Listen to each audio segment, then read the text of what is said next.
Heather McClaren with Long Realty in Tucson, Arizona. How can I help you today? Come on into the office. I'd like to give you a little inside tips today on what a first meeting with a realtor should look like. Are you going to have to sign legal documents?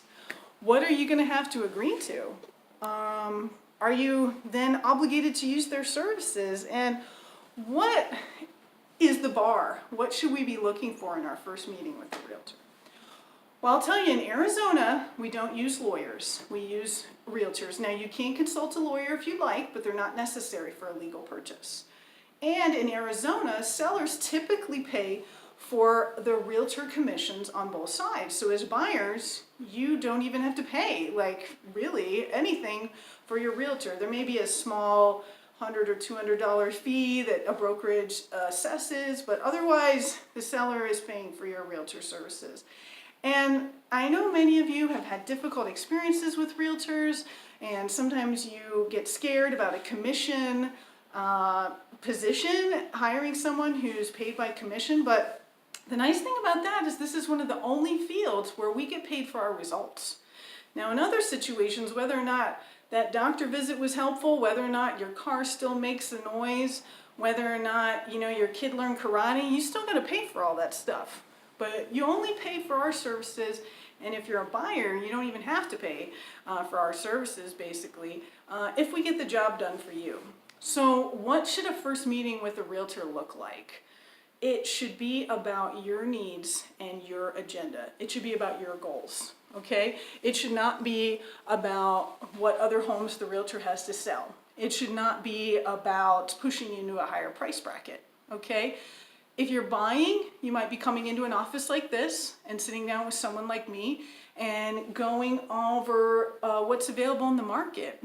If your needs and what you're looking for are attainable in the housing market, and some sample homes that can meet these needs.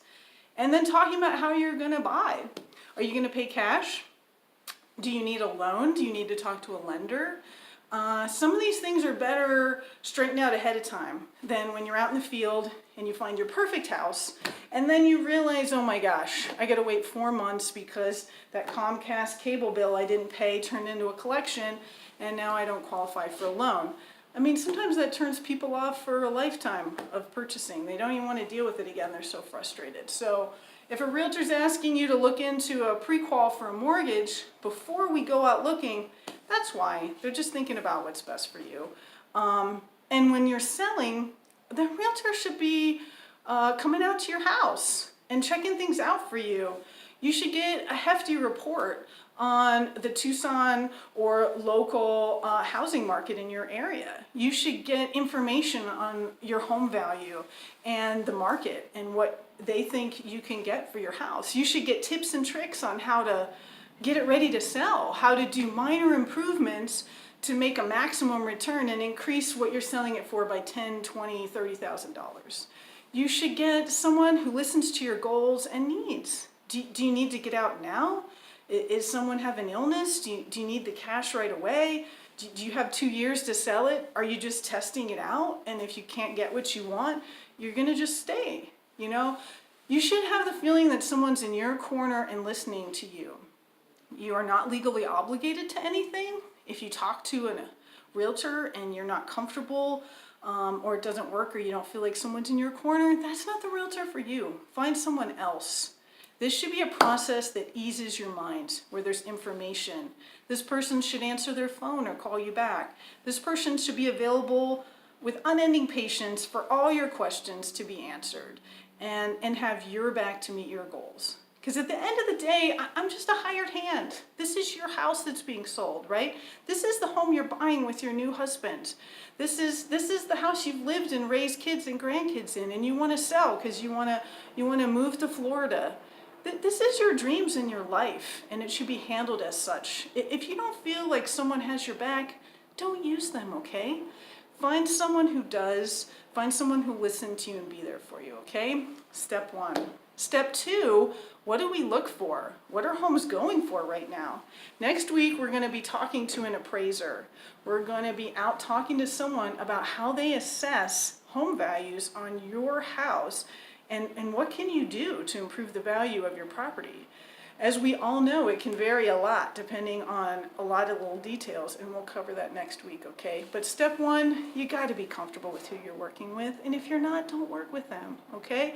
Step two, how are we getting our homes appraised, and what are they looking for so we can get the most for our money?